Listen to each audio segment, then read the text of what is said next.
I think we were on page 3 looking. Oh no, we got to what? Went through 5. Okay. Church leadership.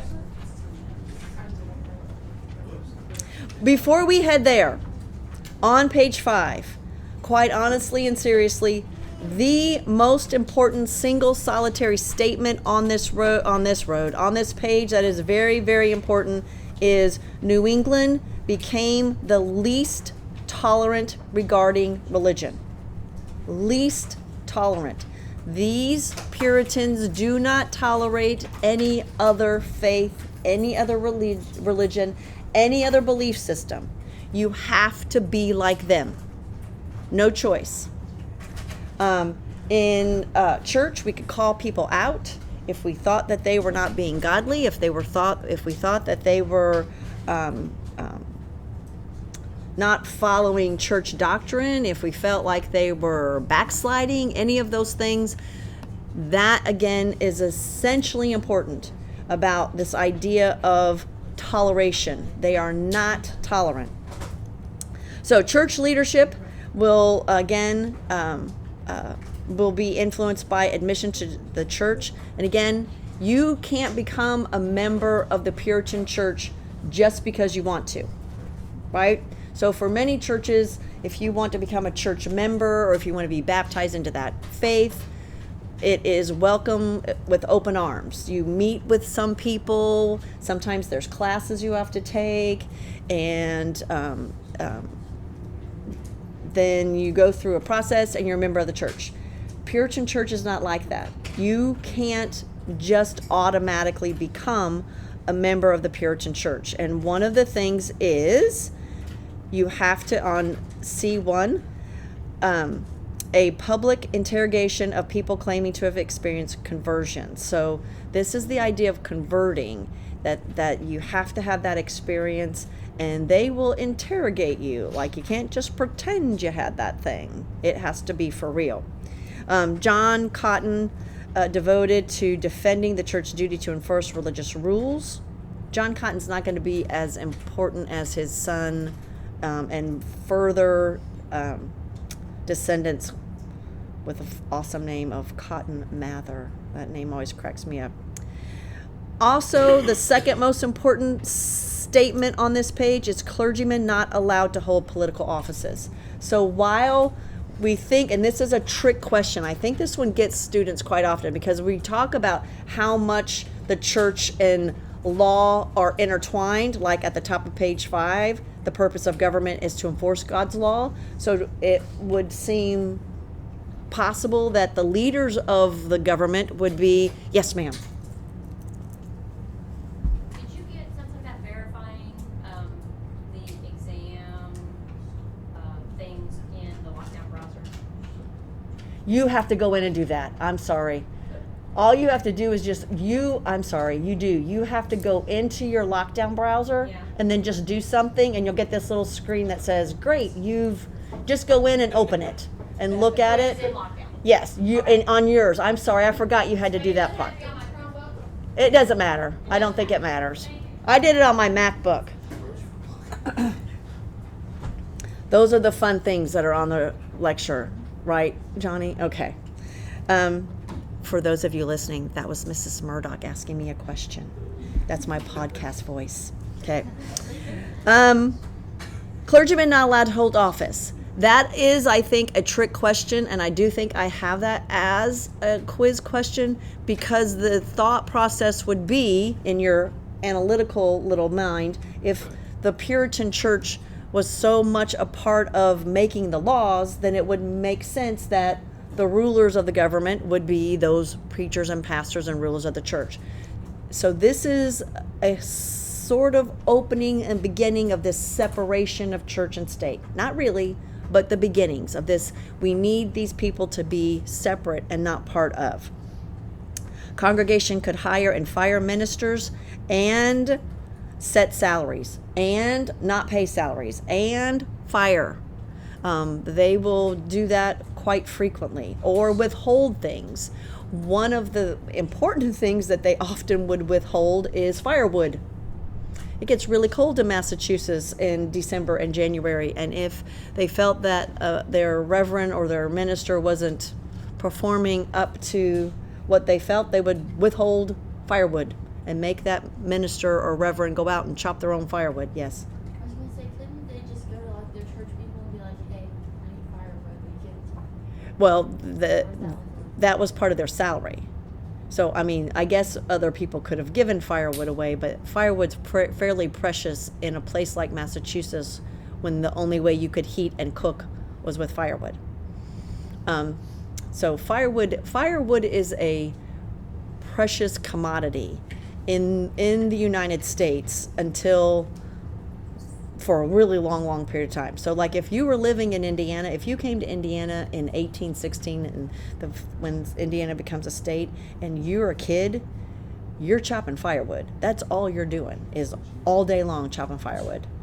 Because you think you're cooking with fire, heating with fire. And if you lose that and you don't have that, you think about living here without heat. Yeah, you would freeze. In an effort to reform, in an effort to form a separation of church and state, Puritans in England learned their lesson when they suffered at the hands of political church. So they are one of the things, again, when we get to the new nation and we start writing our Constitution, and especially when we look at the Bill of Rights, one of the assignments that you will be given is making a connection with every single one of those things listed in the Bill of Rights, the first 10 amendments, with the reason and rationale why the founding fathers thought that was so important. So for instance, right before we get while we're in 1760 and 1770, one of the things that's going to happen is colonists will no longer be tried for their crimes in the colonies. They'll be transported back to England. So hence, we come up in our Bill of Rights with trial by a jury of your peers and right to a speedy trial, that you can't be taken away someplace else and be tried. So we'll make that connection with that. And again, that's something that the Puritans learned, that if you put religious leaders in government, that sometimes that government has a chance to politicize the church. And that's what we're worried about, friends. When we talk about separation of church and state, in modern times, it has become flipped. The reason the founding fathers had the separation of church and state was to keep the state out of their church. It was not about the church being in the government. It was about the government out of their church. And we've kind of flipped that around in a more modern time. And those of us that understand why that policy, or why that's such an important policy, always want to make the argument as we start to push the envelope of religion and government. Do you want the government to come and tell you what hymns you can sing? Do you want the government to come and tell you what you can preach on Sunday? Because that's what our founding fathers were fearful of. Not this idea of separation of church necessarily to keep religion out of the government, but to keep the government out of your church. And that's what the Puritans said. We don't want the government in our church. And if we allow those church leaders to hold dual roles, the possibility that might happen would be increased. Number 4, the Cambridge Platform. 4 Puritan colonies, Massachusetts Bay, Plymouth, Connecticut, and New Haven, organize a congregational church, and the congregational church becomes more uniform. Please make sure you know that when you see that word congregational church, it is Puritans. College Board will throw that congregational church thing around on you, kind of like the way they interchangeably will use like American Indians, Native Americans, but that congregational church becomes the Puritan church. On page 5, Representative Assembly will form in 1634. And that representative legislation, again, is representing one group, males, and mostly males that own land. So we have a couple of groups of people that try to live in Massachusetts Bay Colony. They try, but they're going to get kicked out. The first group will be Quakers. No one likes Quakers. No one likes Quakers for a variety of reasons, but for the most part, no one likes Quakers because they won't take an oath or an allegiance to a country. Like, for instance, the easiest way to say is they won't say a pledge to a flag, or they won't take an oath. Like, they wouldn't. And if I can maybe try to make sense of it, the part where we say to the flag, and this is what the Quakers would say, to the flag where we say one nation under God, using God to make an oath to a flag is sacrilegious to them. Does that kind of sort of make sense? Like, that's how they view taking oaths to a country using God's name. And that would be where most people draw the line. Like, we don't like you, Quakers. We don't want you not to have an allegiance. And so also what that means is they don't have an allegiance to a country and they won't fight. So they're pacifists. Nor what's not making sense to you? Are you thinking about that or something else? Okay. I'm just watching your quiz eyeballs. I have to read eyeballs these days. They also don't believe that one person leads a church. That's another problem. So if you look at the names of Quaker churches, and anybody know what Plainfield's mascot is called? The Quakers, because Plainfield was established as a Quaker religion. And if you go on Highway 41 through Plainfield, somewhere around there, it's a white church, is a Quaker church. It's very, very plain, and it's called Friends of something. That's what they call each other, friends. What? I don't think it's Friends of Jesus, but they are, but I don't know if that's it. Friends of Jesus. But if you're in a Quaker, there's two things that will make these people highly persecuted. One is there's no church leader. Anyone can speak in church, and I mean anyone. So what group of people might these Massachusetts Bay colonies not like about being able to speak in church?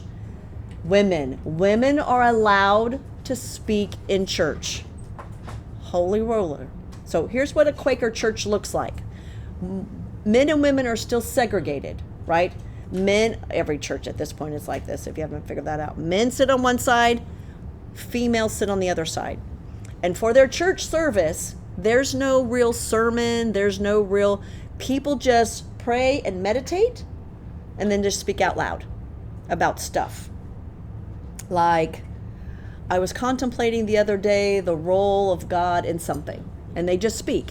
Children are allowed to speak, women are allowed to speak, men are allowed to speak. So it's a very unusual church service in which, again, why we don't like this, everybody's equal. Yes, ma'am. Why are they separated? Like, even in the other churches too? Like, is there a point, or are they just like, oh, that's not that? Well, we'll meet other groups of people. The Puritans are separated by family, but still the men sit up front. You're asking me really why? That's like, well, yeah. It's the subjugation of women and the oppression of women in every facet of their life, even in church. Does that answer the question? I should be careful about recording these things, but that's what it is. Yeah. I didn't know if it was just because the Quakers, if that was. No, most all have some sense of separate. Yeah. Yeah. All right, so that's Quakers. When we get to our, yes, Alex. Did it extend to people of other race? Or just, Do what, sweetie? was it people of other race or still just white people? There will be. That's a good question, Alex. Right now, it is just European white people. But eventually, because of that equality, and should not be lost on you, the first groups that work toward the abolition of slavery will be Quakers, which is why it starts in Pennsylvania. That's a good question. Alex, right in this, because we don't have many African Americans, but I would assume very shortly that all these people are going to begin to think about at least not joining the Quaker Church, but supporting Quaker causes of equality. And also Pennsylvania, again, is a Quaker state, which I don't know oil is the same anymore because oil has changed, but Quaker state oil, like Pennsylvania, because we first find oil in Pennsylvania. So that's, again, why it's called Quaker State oil. anyway, and it's because Pennsylvania founded by Quakers. Yes. Okay, so were there any like Native Americans integrated into the New England, or they just killed them? Kill. Now, I'm not saying all, But because like, were they even allowed in the Puritan church? no. Oh gosh, no. Well, I didn't know if they were No, no, allowed no, to no, no, convert into no. the- Alex, in Pennsylvania, Indians will be Quakers. Yes. In Pennsylvania, yes. Because in some of these places, and again, we're talking about, so when we get to like the southern colonies and the middle colonies that are more religiously tolerant, there will be faithful missionaries trying to bring Christianity to Indians, and they will be successful. There will be some that will be successful. So in those colonies, yes. Massachusetts, no. Mm-mm.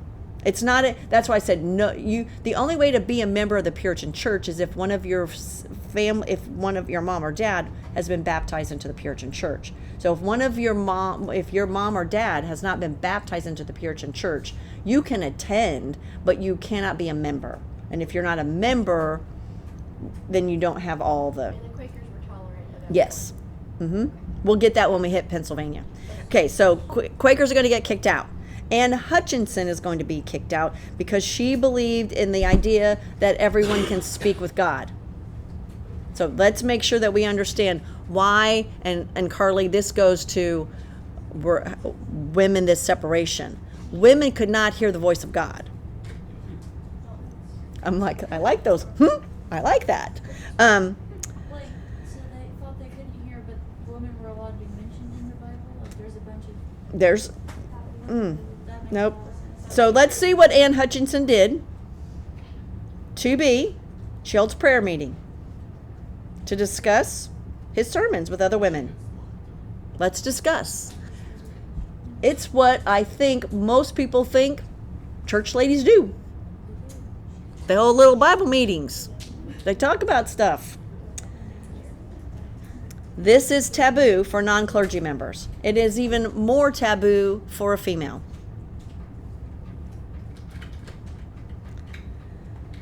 She was convicted of heresy because she said she could hear the voice of God. Very much like our friend Joan of Arc. Remember our friend Joan of Arc? When she heard the voice of God, she got burned. Unfortunately for Anne, she just gets banished into the wilderness with her 9 children, as she is also pregnant. Adios, Anne. Goodbye. She does go out to Rhode Island. And I really want to emphasize to you people, right? Being banished, you are banished into the wilderness. There's nothing out there. There's not a road. There's not a path. There's not a Marriott for you to stay in as you're going through the road. There's not food. There's not a McDonald's or a Casey's that you can stop and get a coffee for the road. This is a woman banished by herself with her children from a Christian community because she wants to talk about the Word of God with women. That's Massachusetts Bay. That's where I want you to poke a hole in that myth that they came here to celebrate religious freedom. That's not what this is about. This is about, we're going to create this community for only us and only us. Now, here's the other part. That's the part, again, is this sustainable? Is this community going to be able to sustain itself with that kind of, no. And so we know it has to change. We know that it will change. And it is, again, really, really important when we get to our 1750s, 1760s, where the hotbed of revolution is going to occur, will be in 2 distinct states, Massachusetts and Pennsylvania, for different reasons. Pennsylvania, these Quakers; Massachusetts, because of the idea of this rebellion, and it starts when we start to rebel against this Puritan church. Like, this is too defiant, too restricting, too harsh to sustain itself. So she's banished. She goes on trial. She has to stand in front of the church and goes on trial. Again, she'll get kicked out. On the top of page 6, we have a bright little spot in all of this with Rhode Island. And remember, Rhode Island and North Carolina are our two states that we're going to mention anytime we say something like, and all states did this except.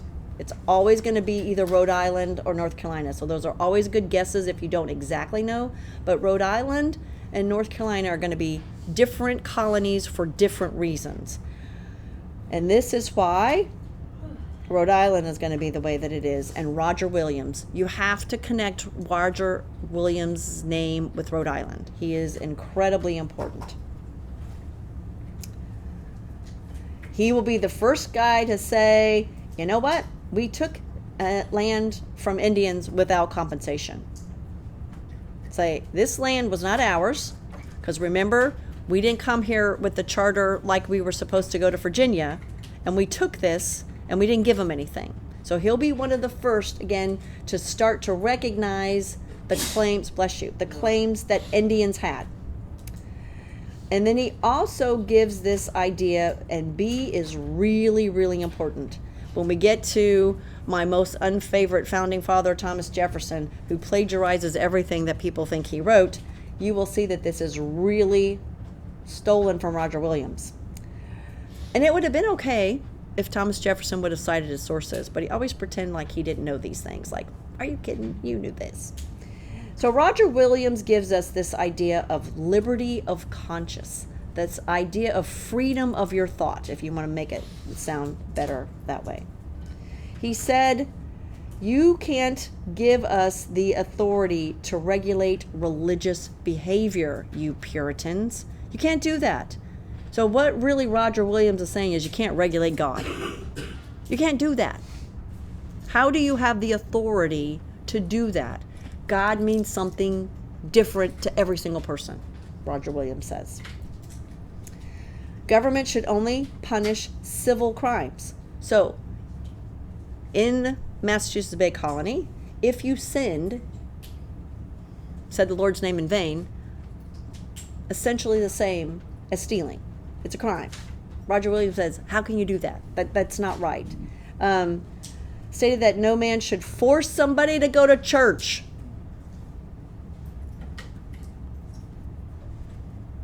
Unless you're a parent and you can force your kids. I was telling Randy yesterday, I don't know if any of you, since he's not here today, I'll tell it. That was one of the ways I used to get my oldest daughter to go to church in the morning when she didn't really want to go. Does everybody know Randy's uncle, Luke Steele? That's what I would just say. I think Luke's going to be at church. Okay, I'll go. And Randy said that to me yesterday. Yeah, he tells me all the time that the girls liked him. I'm like, he's not lying. They did. That was a way for like 4 years I got my daughter to go to church. Fortunately, I don't think Luke still went to church very often. So it was like this thing where maybe this Sunday he'll come. Maybe this Sunday. But what Roger Williams says is, you can't force people to go to church. Puritans forced you to go to church. You would be called out. You could be criminally prosecuted for not attending church. That, again, is what he says. In effect, he challenged the whole basis of the Massachusetts Bay government. Like, everything about this government. The fact that laws are created to enforce God's law. He's like, that's not true. How can that be true? And so he will be the first one to use this wall of separation, which I guess Thomas Jefferson just plagiarizes a bit and just says separation of church and state. Jefferson would later borrow his little metaphor. And of course, as you can well imagine, Roger Williams doesn't last long in Massachusetts Bay Colony because he too is banished. And again, that word banished is sincerely meant banished. You cannot come back. It also means, and I'm going to borrow Nora's shirt to invoke one of my favorite people, you are shunned. If you watch The Office, you know what that is. If you don't, you have no idea what I just did. But it's hilariously funny to the people who know. You're shunned. You can't be part of the community. I am not allowed to speak to you. Shunned. And now I'm unshunning you. Okay.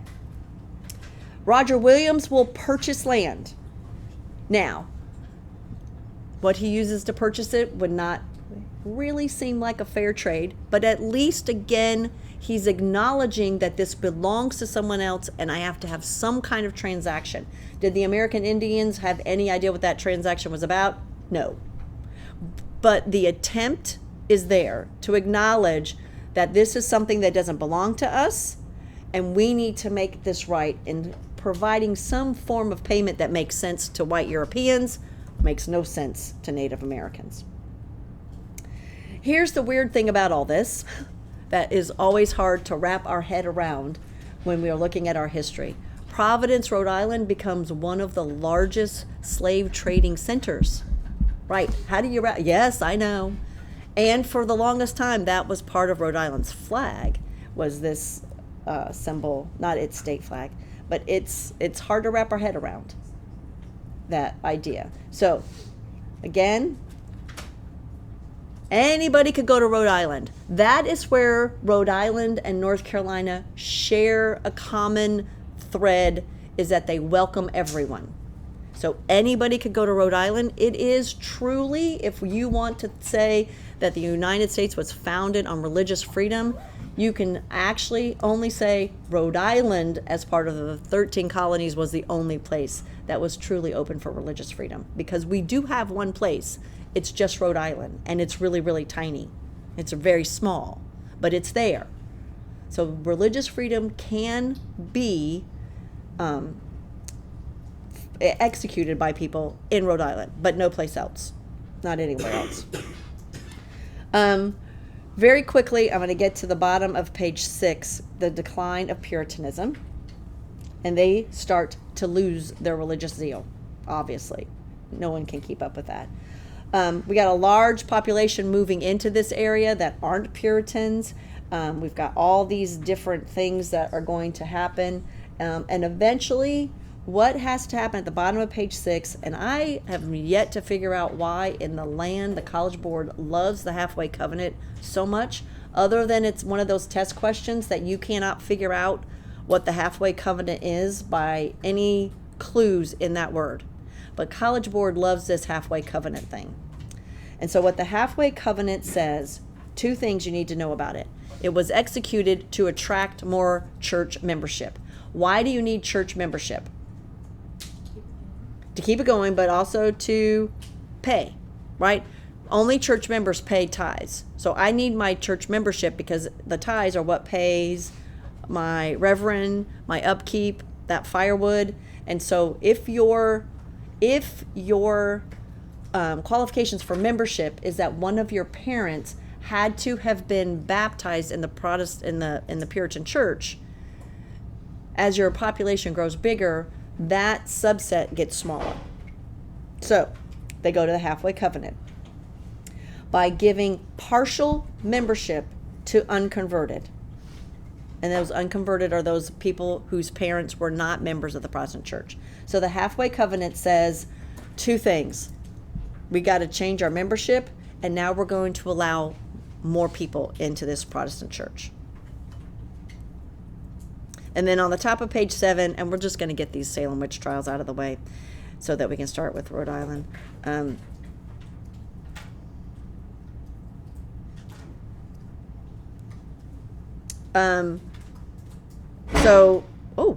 Eventually Puritan churches will baptize anyone. And again, that's a necessity for them to exist.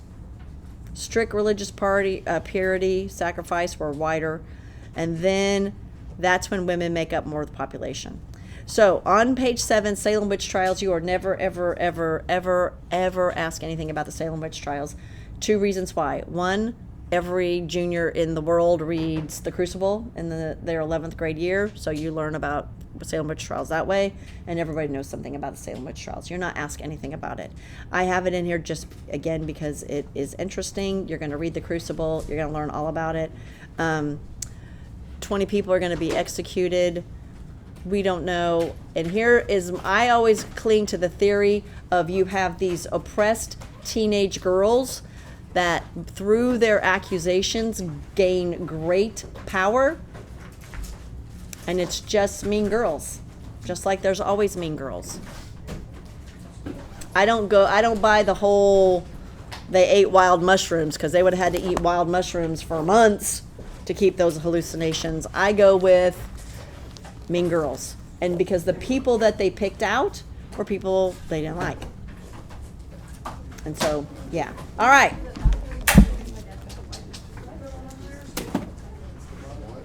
Please don't forget to make sure that you are logging into AP Classroom. And what? Yes. I feel like I'm not really ready. Okay. Do I have to sign out? No. Okay. Do what? Mm.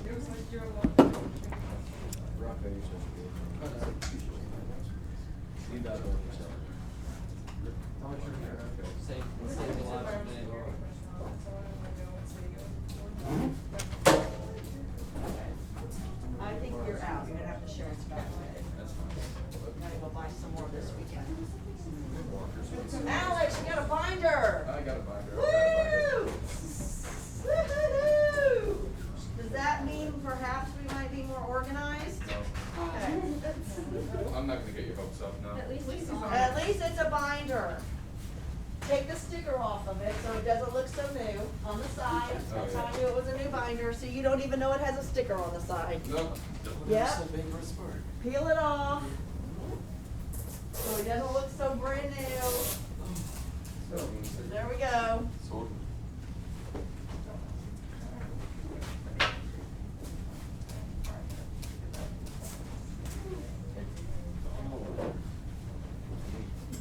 And your mom's doing okay too? Yeah, she just had a headache mostly. The first day she felt scared. The first day she felt bad. And so that's why we knew. I know. Can't be too careful. I think it was a sinus infection. Yeah. They see my sister was someone that had it. You don't know. And so they thought maybe they had, like they don't have it, so we all went for our sister. We were all Well, I'm glad. My sister and her husband in Florida have it, but they both have different symptoms. My sister has a headache and her eyes hurt, and Yeah, my mom's she's eyes so are itchy. fatigued. And she can't, and they're going probably like now on day 40. And then her husband just gets fevers. Like, my sister's been out of work for like a month, she can't get better. So, and her husband gets fevers, like, he'll go like a day without one, and then the next day, he'll have a fever for like 5 or 6 hours, so much that he's just drenched. That's crazy. Yeah. Yep, but that's what you get when you live in Florida. COVID. Oh, I forgot your Nana, where's she at? Naples. Yeah, And it's my got- sister's in Fort Walton Beach, so that's where all the crazy people go. A bunch of the old people were down there, so everybody down there. Did she get married yet? No, she's not married. But she has But a she ring. still has that? She has a ring and she has a boyfriend that she lives with that she calls her husband. Okay. I get your Nana, I get her. Yeah, yesterday I was like, you find out on a website your results. And so I kept reloading.